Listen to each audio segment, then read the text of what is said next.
Assalamualaikum warahmatullahi wabarakatuh. Alhamdulillahi rabbil alamin. Wassalatu wassalamu ala asrafil anbiya'i wal mursalin wa ala alihi wa ashabihi rasulillahi ajma'in. Allahumma sholli ala sayyidina Muhammad wa ala ali sayyidina Muhammad. Kepada saudara-saudaraku, para pendengar yang setia, yang selalu dimuliakan Allah Subhanahu wa Ta'ala, bertemu kembali dengan saya, Miswadi Official.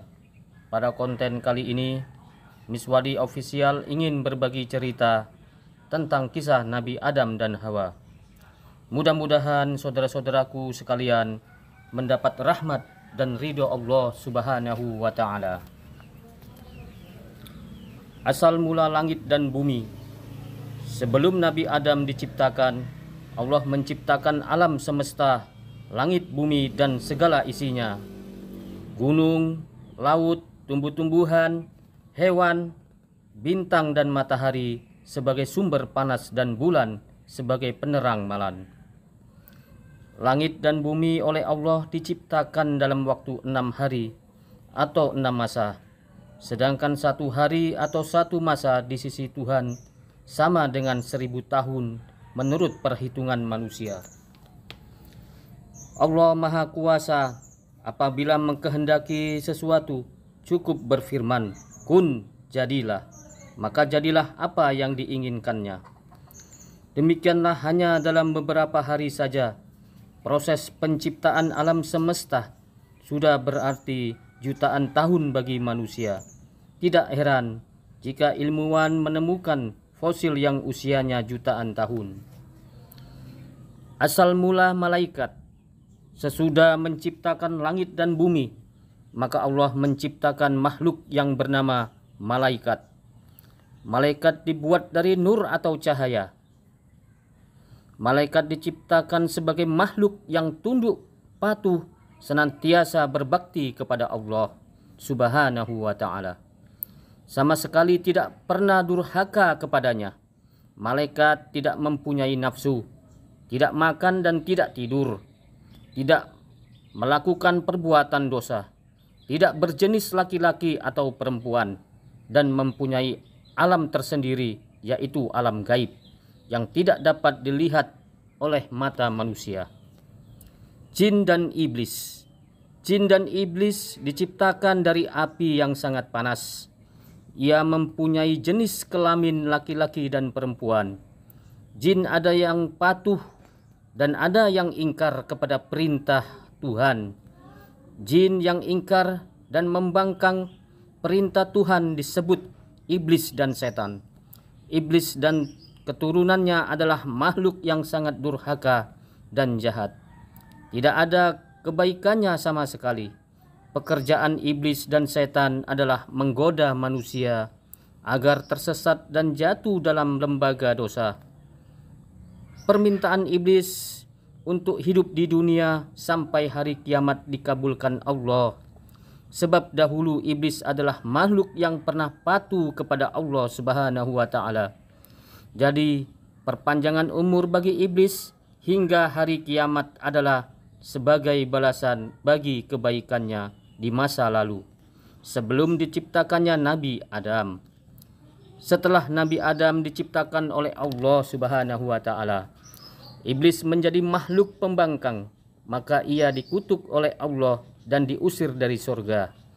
Kelak setelah hari kiamat, iblis dan setan akan dimasukkan ke dalam neraka bersama orang-orang berdosa. Karena itu iblis dan setan berusaha mencari teman sebanyak-banyaknya dari kalangan jin dan manusia agar menjadi penghuni neraka. Asal mula Nabi Adam alaihissalam. Sesudah langit dan bumi, malaikat dan jin atau iblis diciptakan, maka Allah hendak menciptakan makhluk yang akan diperintah untuk mengelola bumi. Hal itu diutarakan kepada para malaikat. Aku akan menciptakan manusia untuk menjadi pengatur bumi. Para malaikat mengira lalai dalam menjalankan tugasnya. Maka mereka berkata, "Mengapa Tuhan menciptakan manusia? Bukankah mereka hanya akan berbuat kerusakan di atas bumi? Mereka akan saling bermusuhan dan berbunuhan. Sedangkan kami para malaikat senantiasa patuh dan mengagungkan nama-Mu." Untuk melenyapkan kekhawatiran pada malaikat itu, Allah kemudian berfirman, "Sesungguhnya Aku mengetahui apa yang tidak kamu ketahui." Para malaikat bungkam mendengar penegasan Allah itu. Bukankah Allah Maha mengetahui atas segala sesuatu? Demikianlah Allah kemudian menciptakan Adam dari tanah liat dan lumpur hitam. Setelah terbentuk kemudian dimasukkan roh ke dalamnya. Adam pun kemudian hidup, bisa berdiri tegak, lalu kemudian memerintahkan para malaikat untuk bersujud atau menghormat kepada Adam. Para malaikat pun bersujud sebagai pernyataan hormat dan ucapan selamat atas terciptanya Adam. Hanya iblis yang tidak mau bersujud. Ia membangkang perintah Allah Subhanahu wa Ta'ala. Allah bertanya, "Apakah yang membuat engkau tidak mau bersujud kepada Adam? Saya lebih baik dari Adam. Engkau ciptakan saya dari api, sedangkan Adam hanya dari segumpal tanah," kata iblis menyombongkan diri.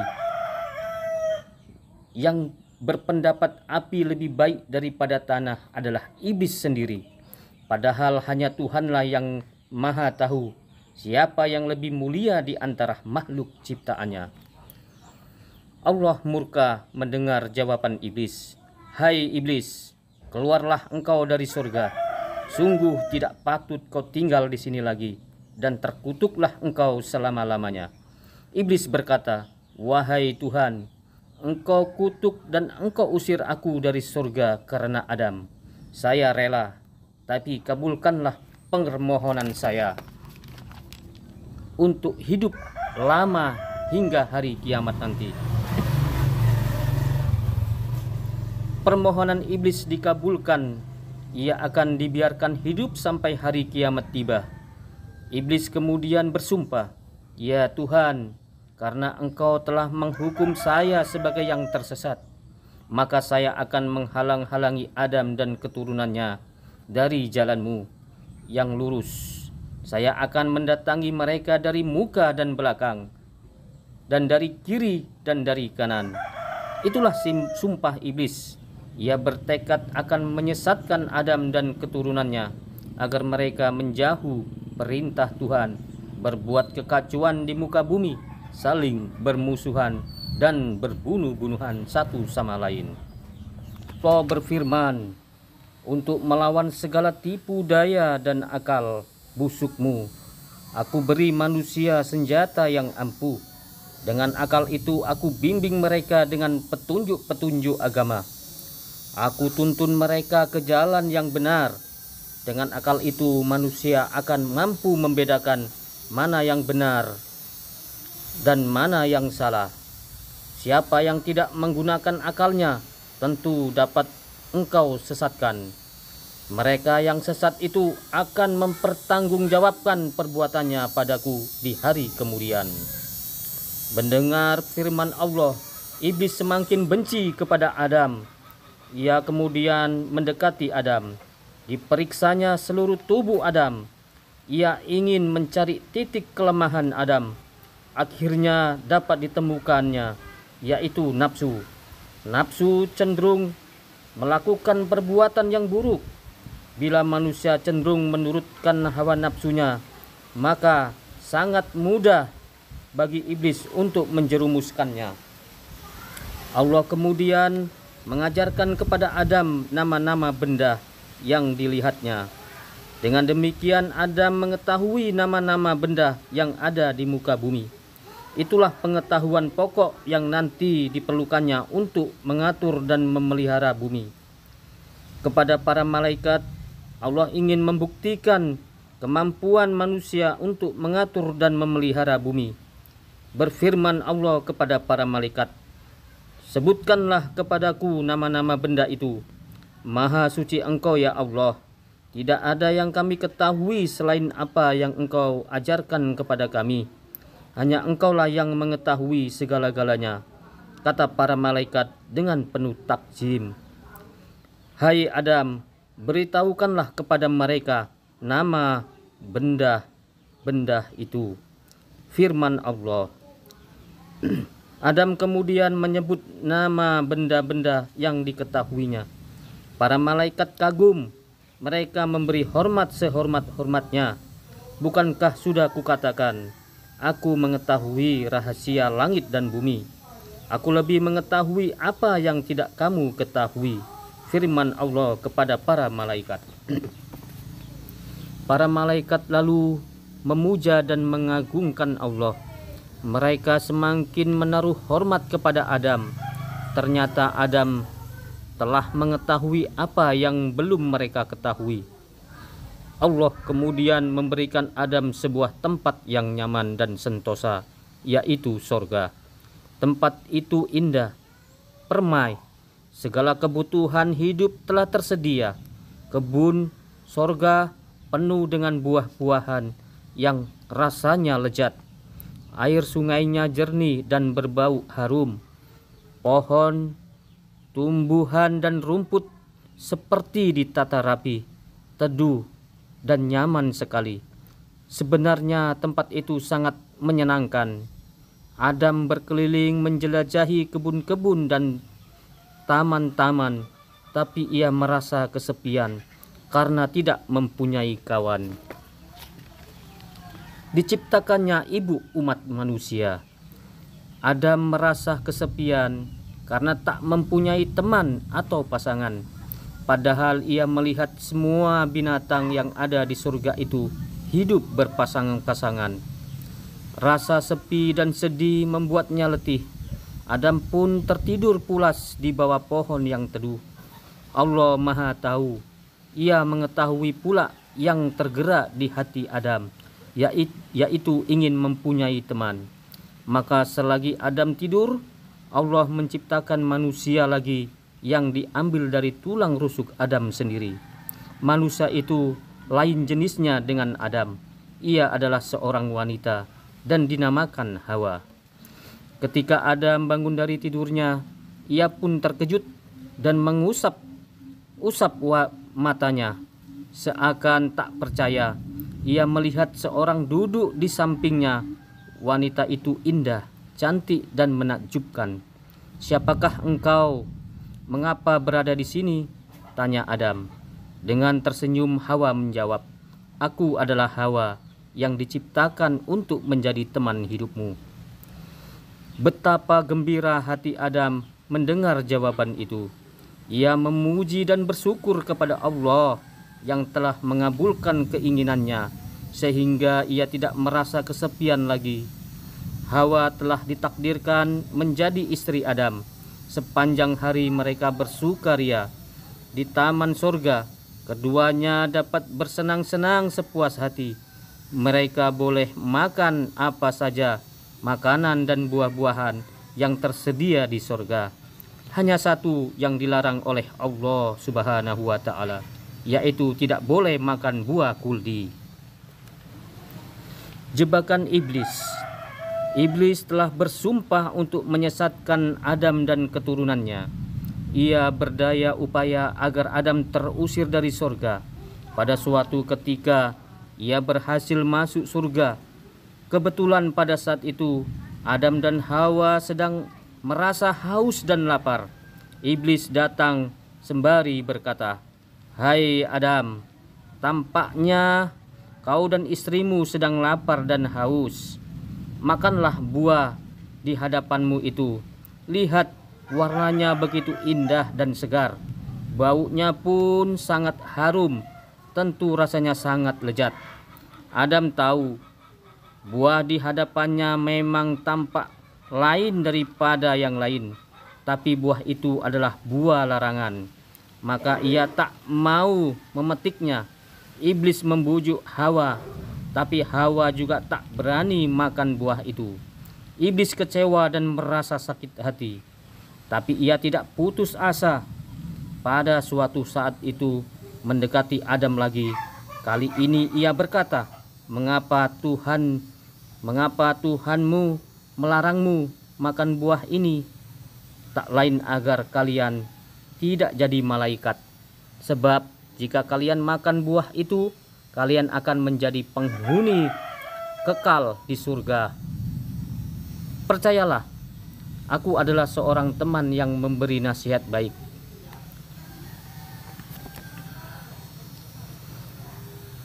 Iblis kecewa dan merasa sakit hati, tapi ia tidak putus asa. Pada suatu saat ia mendekati Adam lagi. Kali ini ia berkata, mengapa Tuhan melarangmu memakan buah ini? Tak lain agar kalian tidak jadi malaikat. Sebab jika kalian makan buah itu, kalian akan menjadi penghuni kekal di surga ini. Percayalah, aku adalah seorang teman yang memberi nasihat baik. Pendirian Adam tidak tergoyahkan. Ia tetap tak mau menuruti godaan iblis untuk memakan buah kuldi. Pada suatu kesempatan iblis datang lagi.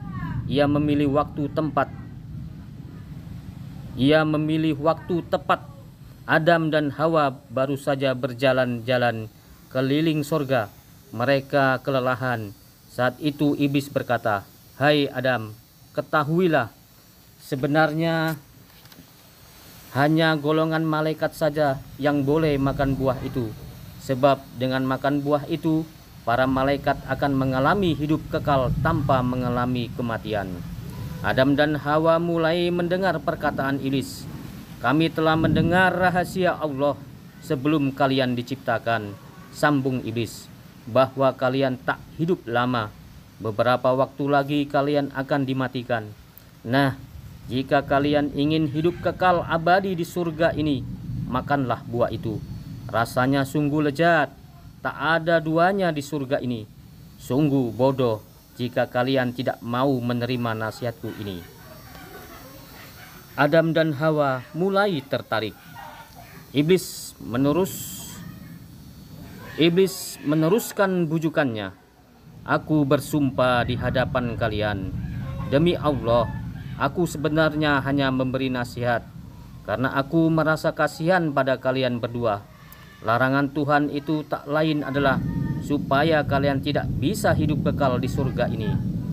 Hawa yang terkena bujukan iblis itu berkata kepada Adam, rupanya ia benar ucapan iblis itu. Ia telah bersumpah dengan nama Allah. Hawa yang lemah hatinya kemudian menghampiri pohon buah kuldi dan memetik buahnya. Pada saat itu Adam dan Hawa sedang merasa lelah, haus dan lapar. Terlebih setelah mendengar ucapan iblis bahwa buah kuldi itu rasanya paling lezat di surga. Keduanya pun lupa pada peringatan Allah. Keduanya lalu memakan buah itu. Rasanya memang lezat hingga keduanya lupa pada larangan Allah. Allah mencela perbuatan mereka dan berfirman, bukankah aku telah melarang kamu berdua mendekati pohon itu? Dan aku katakan kepadamu, sesungguhnya setan itu adalah musuhmu yang nyata. Adam dan Hawa sangat menyesal. Terlebih setelah memakan buah itu, aurat mereka terbuka. Mereka berlarian ke sana kemari sembari menutupi auratnya dengan dedaunan surga. Mereka sangat malu dan takut mendengar firman Allah. Namun akhirnya Adam dan Hawa sadar bahwa mereka tak mungkin dapat menyembunyikan diri dari hadapan Allah yang Maha Tahu. Dengan tertunduk malu menyesal atas dosa yang telah dilakukan, Adam berkata, wahai Tuhan kami telah menganiaya diri kami sendiri dan telah melanggar perintah-Mu karena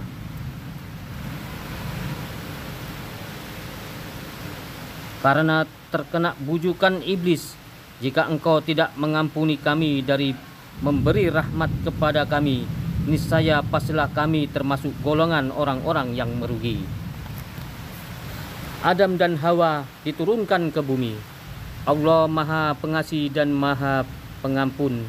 Taubat Adam dan Hawa diterima, keduanya diampuni Allah, tetapi atas kesalahan itu mereka harus keluar dari surga yang penuh kenikmatan.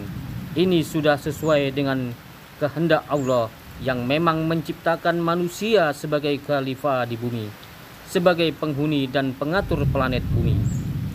Maka berfirman Allah, demi kemuliaanku, kamu berdua harus meninggalkan surga ini. Kalian akan turun ke bumi yang telah lama terbentang. Di sana segala kebutuhan hidupmu tersedia. Tetapi kalian harus berusaha payah, harus bekerja keras untuk mendapatkannya. Selain Adam dan Hawa, iblis juga diusir dan harus hidup di bumi. Jadi Adam dan Hawa akan hidup bersama iblis di bumi. Firman Allah, turunlah kalian ke bumi. Di bumi kamu hidup, di bumi kamu mati. Dari bumi itu pula kamu akan dibangkitkan. Di atas bumi kelak kamu dan anak cucumu selalu mendapat godaan dan tipu daya iblis, agar anak cucumu celaka dan hidup sengsara di sana. Anak cucumu akan menghadapi perjuangan berat. Dari jenis laki-laki akan bersusah payah mencari nafkah untuk keluarga. Dari jenis perempuan akan mengalami kesakitan dikala melahirkan anak. Namun kamu jangan khawatir, kamu dan anak cucumu akan aku beri petunjuk-petunjuk, yaitu ajaran-ajaran agama. Barang siapa mengikuti petunjukku, maka ia akan selamat dari godaan iblis. Demikianlah Adam dan Hawa harus turun dari sorga. Sewaktu diturunkan ke bumi, keduanya berada di tempat yang terpisah jauh. Konon Adam diturunkan di tanah Hindia, sedangkan Hawa di tanah Arab. Mereka harus menghadapi tantangan berat untuk mempertahankan kehidupan. Wajah bumi yang belum tersentuh tangan manusia, keadaannya sangat menyeramkan. Gunung-gunung menjulang tinggi, jurang-jurang terjal menganggah lebar, pohon-pohon raksasa tumbuh berserakan. Binatang-binatang buas, baik yang besar maupun yang kecil, berkeliaran di mana-mana. Untuk melindungi tubuhnya dari hewan dingin dan sengatan serangga, Adam dan Hawa memakai kulit binatang sebagai pakaiannya. Selama bertahun-tahun keduanya saling mencari dan berkelana dari satu tempat ke tempat lain. Perjalanan yang ditempuh sangat sukar dan penuh bahaya. Derita dan sengsara benar-benar mereka rasakan. Akhirnya mereka bertemu di padang Arafah setelah saling mencari selama 40 tahun.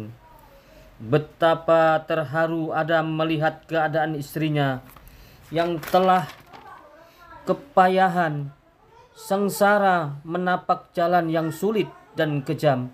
Mereka berpelukan, menangis penuh haru. Kini mulailah babak baru bagi kehidupan cikal bakal anak manusia. Adam dan Hawa tinggal di sebuah goa yang besar dan lebar. Gua itu terletak di dataran tinggi sehingga tak gampang diserang binatang buas. Dengan bekal yang telah diberikan Allah, Adam mulai mengelola alam sekitarnya. Ia menjinakkan binatang untuk diternakkan, mengelola lahan pertanian dan perkebunan buah-buahan.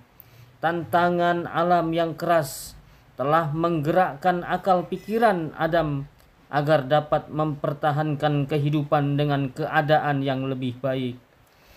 Apakah karena kesalahan Nabi Adam sehingga seluruh umat manusia harus menderita hidup di dunia? Bukan. Nabi Adam memang diciptakan Allah sebagai khalifah atau pengelola bumi dan isinya. Hanya saja setelah diciptakan Nabi Adam ditempatkan di surga. Setelah itu beliau harus ke tempat tujuannya, yaitu bumi.